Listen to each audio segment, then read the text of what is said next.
backstage waiting for Jo, my guest today, to join me, and she just popped in just as I was about to go live. So she nearly went live on her own. Hello, good afternoon. Welcome to a bonus episode of Brew At Two. It's Monday, it's not Friday. Don't get excited that it's the end of the week. I've had some technical issues this morning and it's put me off my stride a little bit. Anyway, today I've got the lovely Jo McMeechan coming to see you all to have a chat about her business, her mission, her Be Inspired talk at the end of the month. There is just 17 sleeps. 17 sleeps, Jo. I know. It's scary. We'll be ready. I'm sure we'll be all right. Without further ado, I'm going to introduce her properly. She is a child's physiotherapist, am I right? Sen mum to two boys, and an advocate for child's emotional health. So without further ado, here is Jo herself to tell us all about her. Thank you. Oh, it's so nice to be here. I think there's something in the air today. Everyone that I've spoken to today has had tech issues, difficulties with traffic and parking. It's just one of those days, I think, today. My camera was saying you don't have permission to view this camera. I'm pretty sure I use it every week. Fine. Okay. Anyway, it puts you off your stride a little bit when you're like, oh no, tech issue. I know. Hi, Jo. Welcome. Hi. Thank you for having me, Nina. It's really nice to be here. Should I just say a little bit about what I do? Yeah, do you want to introduce yourself properly and tell us a bit about what you do? Awesome. So I am a children's physio. I've got two boys who are 9 and 6 tomorrow. And my youngest has additional needs. We are on the pathway of a diagnosis for autism and ADHD. And a big part of the work that I do is also with children with additional needs too. So I support families and professionals, so teachers in particular, to provide help and support for children with additional needs.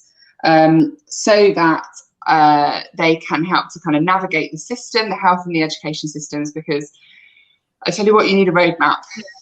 You need a roadmap for it, you really do. And it is a challenging system to navigate for sure, particularly when you are maybe you've got that kind of gut feeling about, I think my child needs some more help, I think there's something else going on, but maybe you're having a load of doors closed and it's really difficult to kind of navigate that pathway to support. And that has a knock-on effect for parents and families as well. So it has a knock-on effect for kind of emotional health and well-being for families, particularly for parents. So navigating that process as a parent is a real challenge in itself. So I support parents not just with their child's physical needs in a very kind of fairly traditional sense of delivering physiotherapy, but also just from a parenting perspective to kind of mentor and help them to navigate that journey. And I do that online, and I do that face-to-face with supporting families as well. And much of that, I suppose, has evolved with my own experiences as a parent of a child with additional needs, because it's a bit of a whirlwind at times. Yeah. I don't have I don't have any Sen children. I've been in Sure Start and I've dealt with people wanting to get that diagnosis so that they can get the support at school, so that they can send their kids to school even. Yeah. Because just sending them to school without that support system involved, it is a challenge.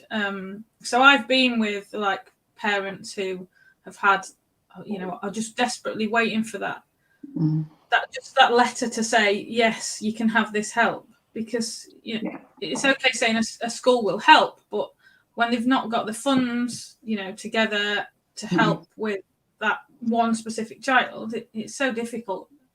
I can imagine. That's it. And I think, you know, one of the biggest challenges as well is it can become very frustrating working with schools at times as a parent, because not all of our children with, you know, so say invisible disabilities, as it were, or invisible needs, they will mask or they might kind of hide things. My own son is really good at showing what he can do and masking what he can't, because he's really good at knowing what's expected of him, but actually being able to deliver that is a real challenge.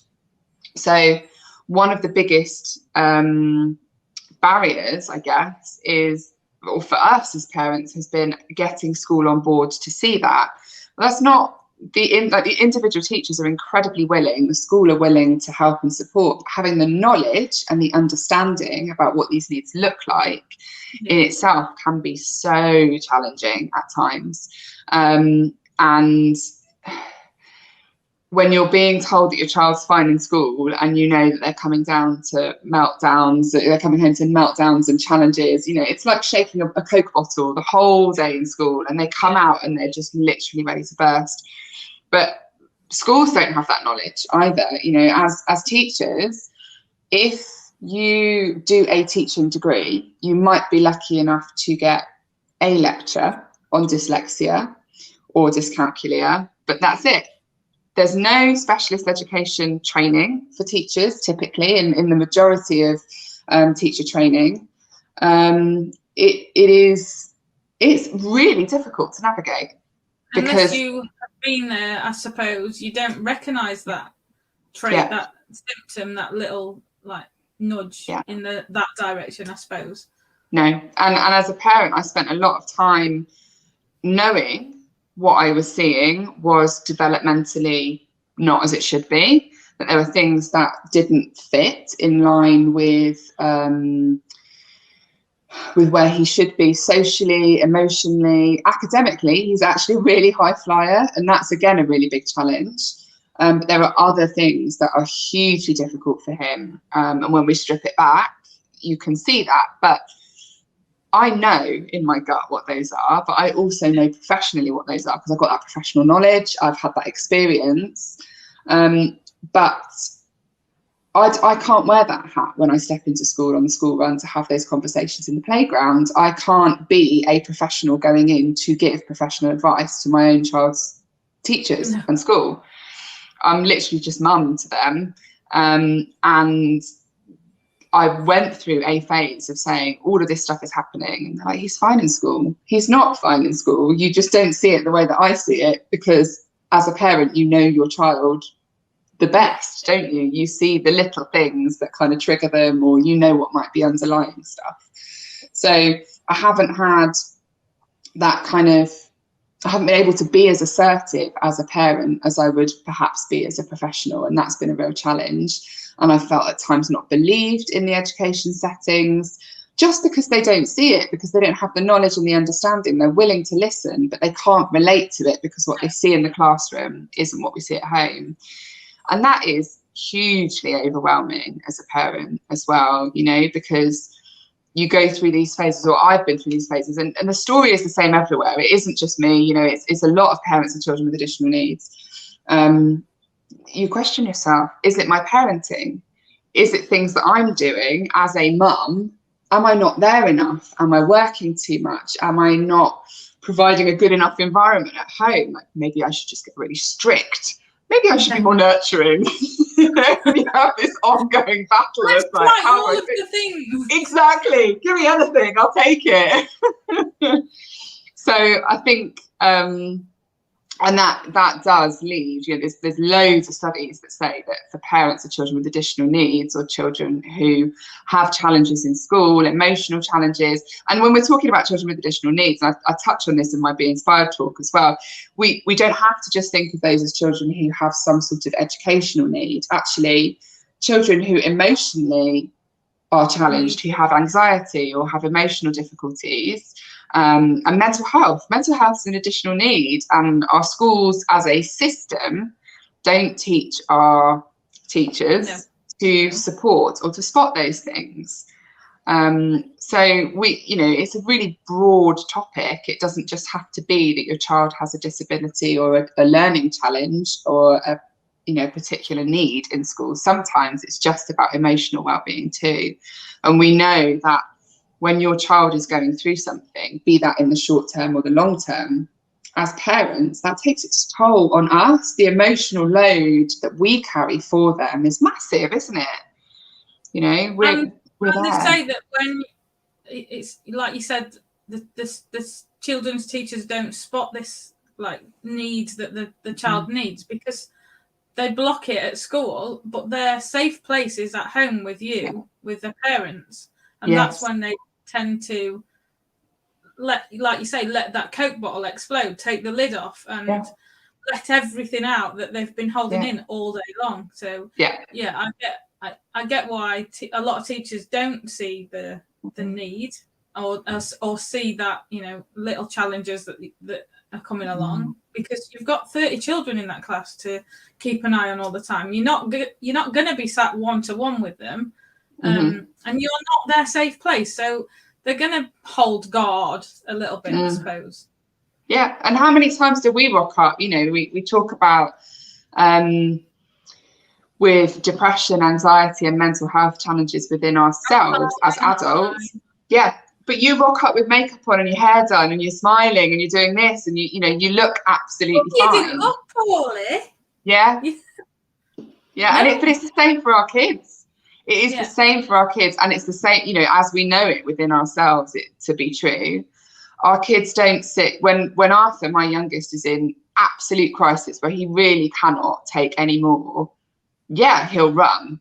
This morning, he climbed out of our conservatory window and pegged it across the garden, trying to get out of going to school because he was so anxious about going in because something had changed in his routine this morning. And that, that's normal for us. That's what we deal with at home on a day-to-day basis. We had it last week actually with our. So my little twins have just turned 4. They turned 4 on the Monday, went to school on the Wednesday. So they really are tiny in reception. Yeah. And it was all right on day 1, fine. But then he realised that, hang on, this is every day. He was like, I don't want to go to school, hate it. But the other day, he actually, like you say, there was a change in the thing. He had to go in, it was PE. And because he'd seen his older brother and sister go in their PE kit all of last year, because of COVID, this year they're allowed to take it in a bag.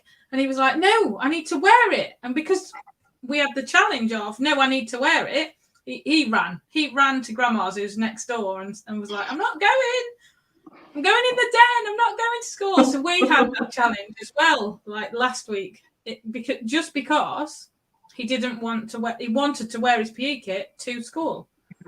Yeah, and actually, those routines have been so off for kids over the course of the pandemic. They've been off for us as well. Like, we haven't had routine. We've just been with each other non-stop for all that time.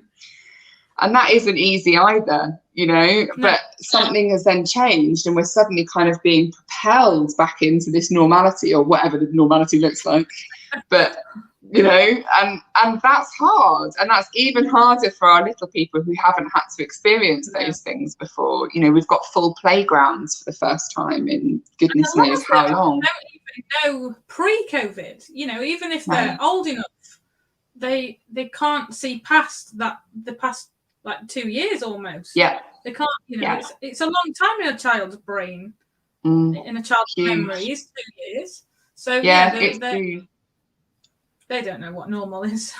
No, like you said. No. And actually, but that is such a good point, isn't it? Because when we talk about the pandemic, we dealt with a time where we had like loads of flexibility. Everyone was really understanding. It's probably the most understanding we've ever been about each of our individual needs, about our children and how much they're going through. And so we were like, well, do you know what? We just got to be flexible. You've got to go with it. And we're losing that now. And losing that, creeping in, and you're like, oh no, I can't change that. Yeah, I get that. Yeah, and I even to the point of, I was talking to a friend the other day about, she's saying, well, all these clubs are starting up again, and got to take my kids back to gymnastics, and I've got to take them to dance club or football or after school this or that, and that's a juggle. That is a juggle on a day-to-day basis as a parent, isn't it? You know, you've got to be in 20 places at once, and then you get your tech issues or parking issues or whatever else, don't you? So yeah, it is huge. But I think, you know, having this idea of understanding and appreciation for the fact that sometimes we take for granted what our normality is. Yeah. And actually that places an awful lot of challenges on our little people, but also as us as parents, doesn't it? You know, having to navigate that in life. And they're great life skills to have, but sometimes I think we need to come at it for us as parents with a greater level of understanding too, and a greater appreciation that when those challenges do happen, it's okay to kind of sit tight and just take a breather or say no or pull out of something if you need to protect yourself or your kids, and just refill your cups for a bit, don't you? We all have that time where, you know, you can't pour from an empty cup. It's so true. And the summer holidays for me, like I took a bit of time off over the summer holidays, and that was ace because I really needed it this summer holiday. Having worked. Summer holidays this year, I think for a lot of people has been probably one of the worst. You want to get back into that doing everything because it's a summer holidays, but then you're drawn back to last year and how, you know, you I think a lot of people have spent it in two minds, like I don't want to be with my kids so much, or I want to be with them every second of every day, and you, just that pull of like, do I work? Do I not? Do I? What do I do? And it's been hard, I think. And it's a total paradox. You know, I don't know about you, but I'm like, I'd really love to spend time with the kids, and then I spend 10 minutes with the kids. I'm like, oh my god, I need a cup of coffee. One day on, one day off. That's me. Yeah, that'll do. Yeah, exactly. But you don't get that, do you? You know, you're on call 24/7 as a parent. You just got to kind of suck it up and go for it, and that's great. You know, we love them to bits, but it also isn't easy at times. So yeah, I do think there is a real case for actually that self-care factor, taking the time for yourself and not feeling guilty for it. I know that I give better to my kids when I feel better in myself. Yeah, definitely. I've spoke about it all through the summer. You know, I'm a big believer in the self-care.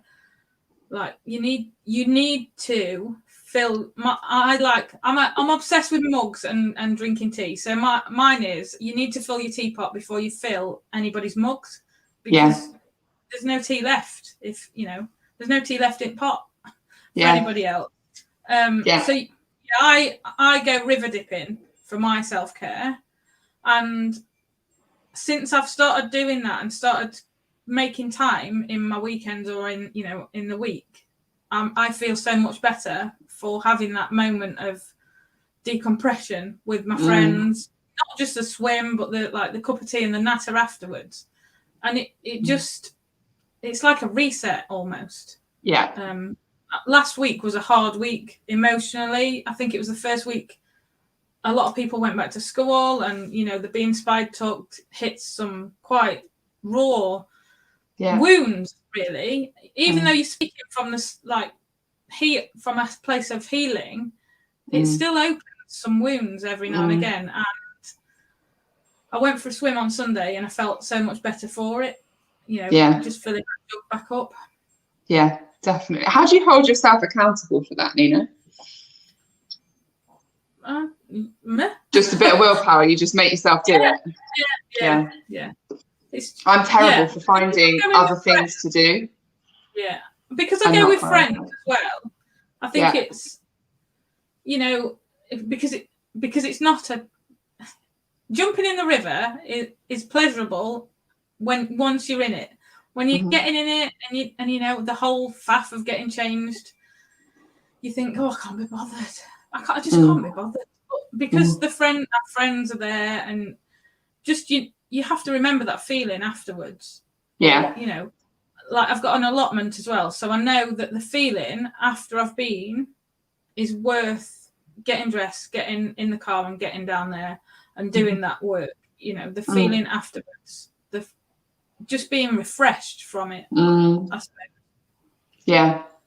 I think that's a really good point, isn't it? Hanging on to that, like that outcome, that end point is really important, because there's always a to-do list, isn't there? No matter what you're doing or where you are, you can always find something to do.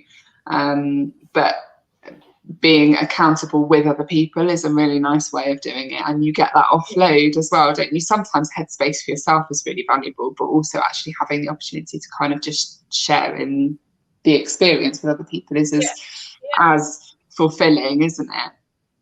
Which is great. Scheduling time in, like, you know, we're also in the WI together, you know, the Women's Institute. So scheduling that time in when it's an actual weekly or monthly activity is a great way to make sure that self-care gets dealt with. But I in the morning, I like to make myself a cup of tea and get outside. And for me, that is, even if I don't go swimming for months, even if I don't go anywhere out of the house, having that 5 minutes just with a cup of tea in the fresh air, rain or shine, is such a huge impact. And I bang the drum about it all the time. You know, everybody that asks me, what do you do for self-care? How do you feel better when you're having a moment? And it is just get outside, have a brew, have a breath of fresh air, and it does wonders. You know, it doesn't have self-care doesn't have to be an activity that you leave the house for. It doesn't have to be something, you know, you schedule in each week. It can just be that moment of a warm or a hot cup of tea straight out of the kettle, even with a newborn. You know, it's that micro moments, isn't it? Because also, when we think about something like parental burnout, for example, and that has risen massively over the pandemic for some very obvious reasons, but when we think about it, it's finding that balance over a period of time. So, you know, you can cope with little moments when things go wrong or when things are more stressful, but the longer that goes on for, the harder that becomes, because you're having to constantly top up those resources. And actually, on those occasions, an afternoon out is great and you can feel good for it. But I don't know about you, but I've also had those moments where I felt really good and I step back into the house and it's total chaos, and you go, oh my God, going again. But actually having those little micro moments where you can kind of step out, like you say, get a breath of fresh air, and literally 5 minutes can be really really fueling, can't it? Yeah. And with the mum guilt as well, I think that's 5 minutes doesn't feel like much. It's fine.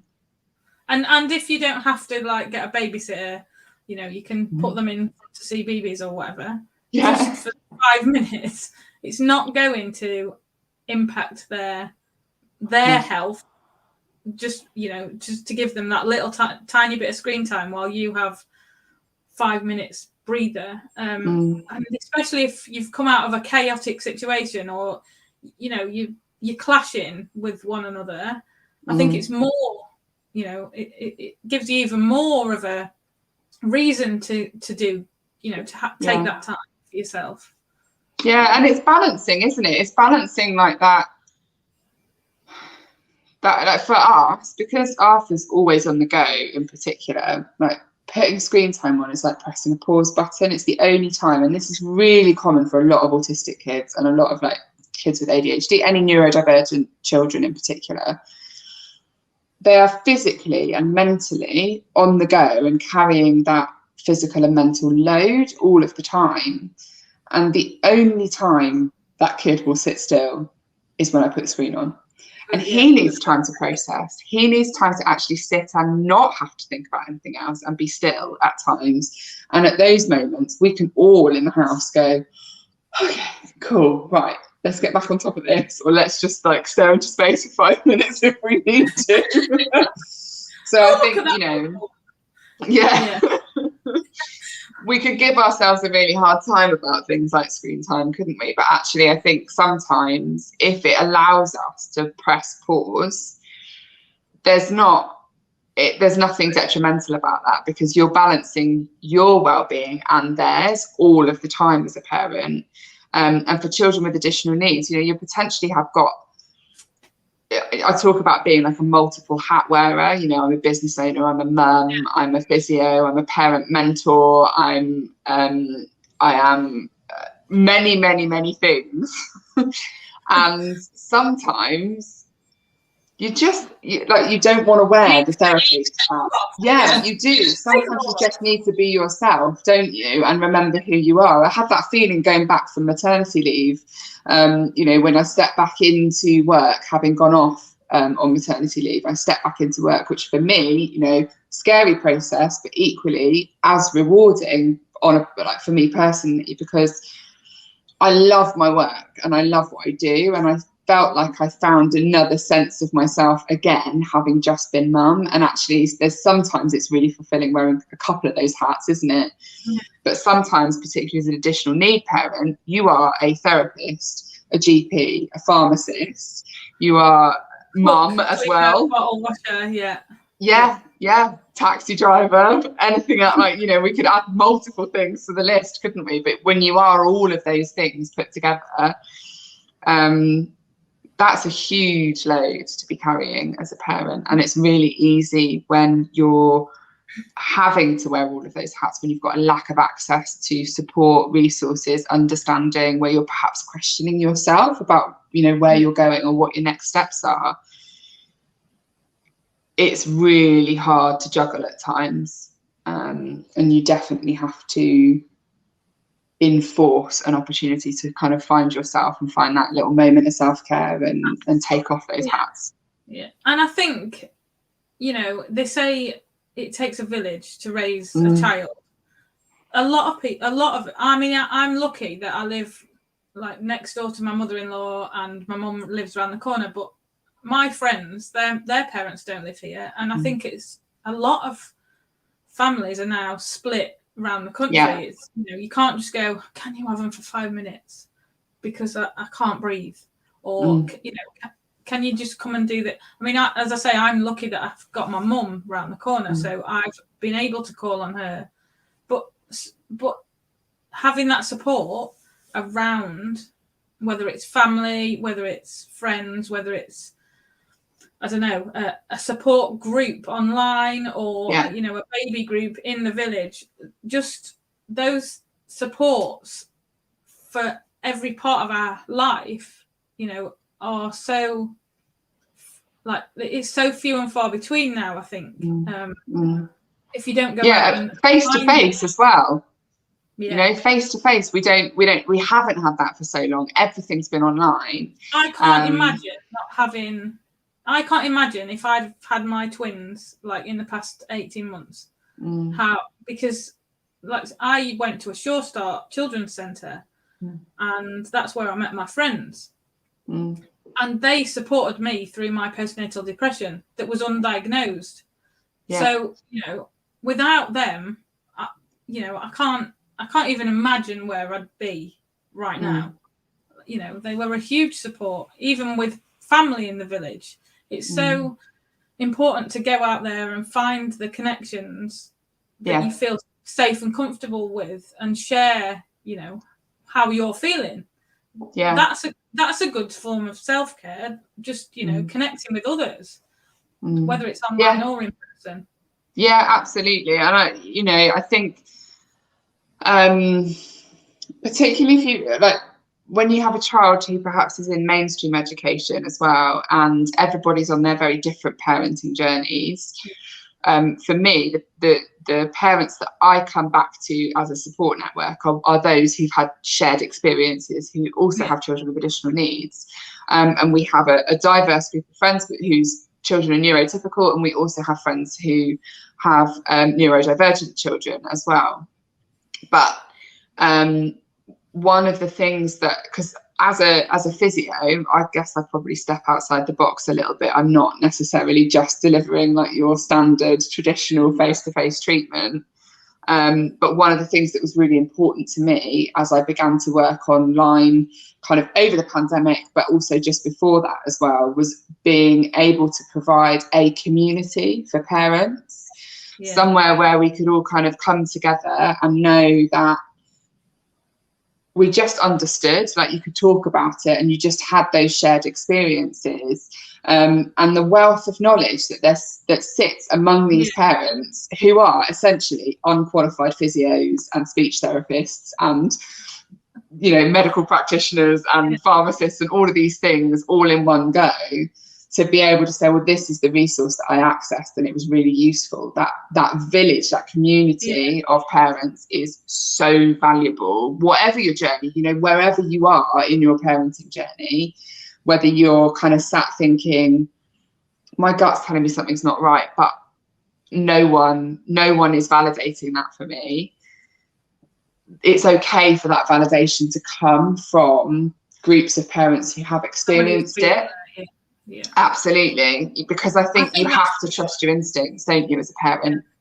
Yeah, and I think that's why these little communities that, you know, like the Mums in the Groove and yours are just so important, especially at the minute when people aren't quite ready to go out there in the world, or, you know, you feel vulnerable as a parent, as a mum, especially, I think, going out and trying to make friends with others in a baby group, in a mum group, in a children's centre. You sort of slide in the side almost and hide behind your child. And, you know, online, you don't feel quite as vulnerable, I suppose. No. You can type and people don't really, they get you because they've been there, but they don't, it's not as raw to you when you're like closing something, I think. And that's why I wanted to build my community, is, you know, because I've felt held in an online community when I went through some, you know, my birth trauma. Somebody online helped me through it, and that's what I want to give to others, is that feeling of that you're being heard, you're being held, you know, you're not alone. And when you're vulnerable, you need that validation, you know. And there are times, I think, possibly more so as mums than you know, as parents in general, but we kind of automatically take on this role, don't we, of being the nurturer, being the holder together of things. And sometimes when we do that, it's very difficult actually to recognize what we need for ourselves too, and to feel like you can let go.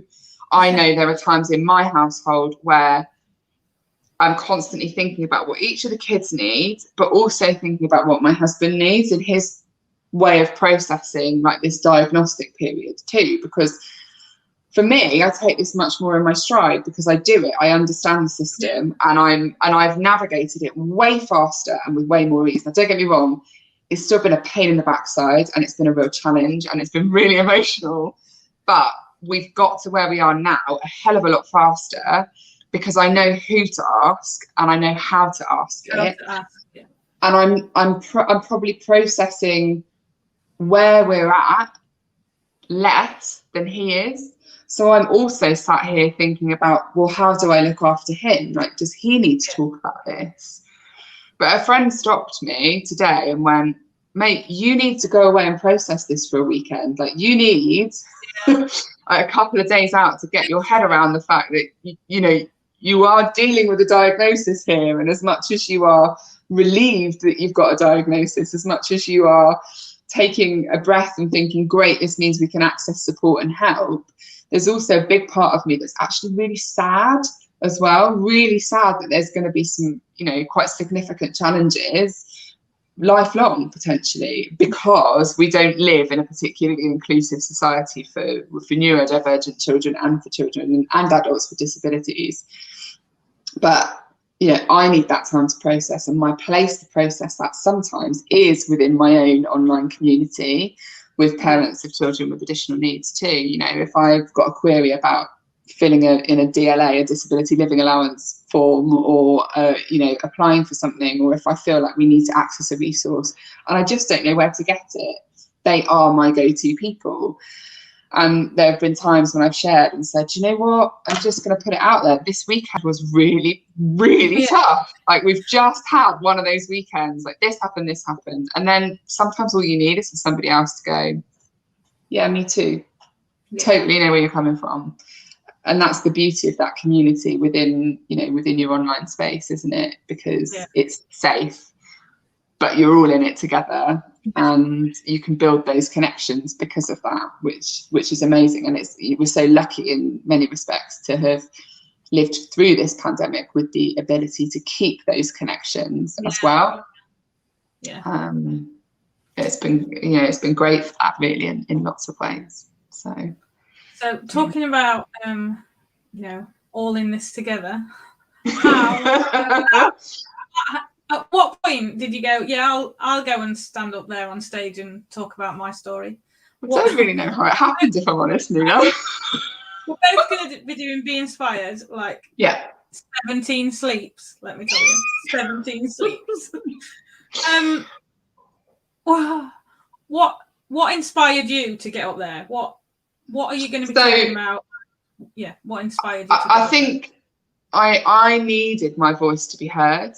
And I needed my voice to be heard, not just for me on a personal level and a professional level, but because I am hugely passionate about improving kind of social inclusion in particular for children and adults with additional needs. Hugely passionate, because I step into situations and I think, actually, we could make some really simple tweaks here.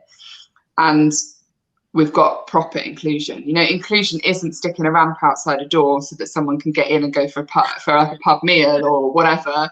Inclusion is about true understanding, acceptance, and knowledge about diversity and accepting, rather than saying or judging first and asking a question later. Actually, we should first be saying, why are we seeing what we're seeing and how can we support the situation to improve?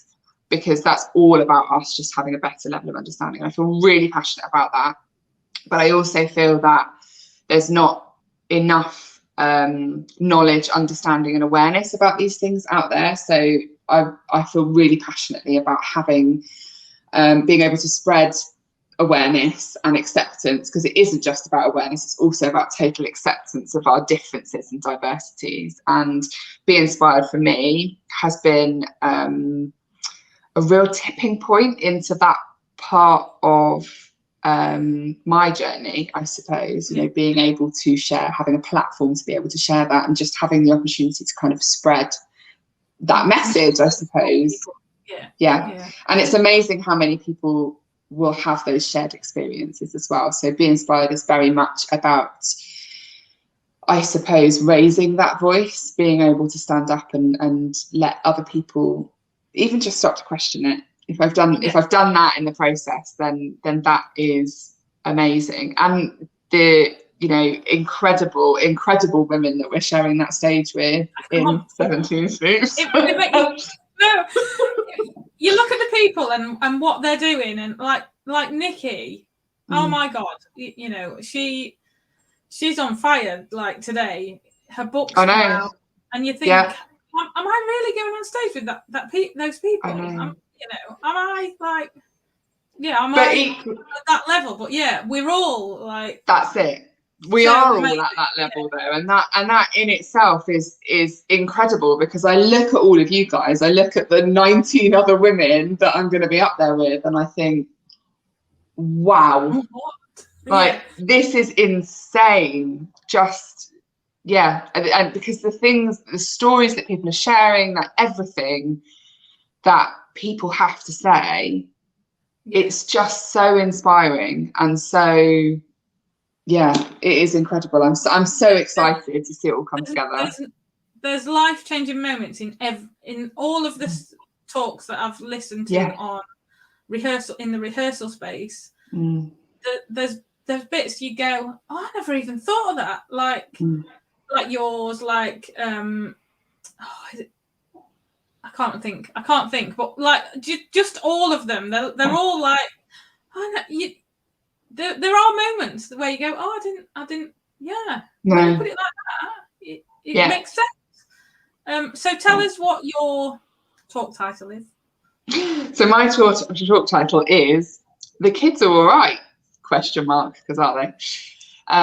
Protecting ourselves and our children from the next pandemic, and it's all about the lessons that we've learned from the pandemic about flexibility, about creating more inclusive ways of working and education systems, and being able to know how to champion what we need, how to advocate what we need for ourselves as parents to prevent burnout, and all about how to champion and advocate for our children as well, particularly if you think that, you know, they have some level of additional need too. So yeah. Thank you. Oh, so exciting. It's nearly like pick-up time for me anyway. Yeah. So do you want to tell people where we can find you, and then leave, like, in the comments you can leave your links as well, but tell people where we can find you.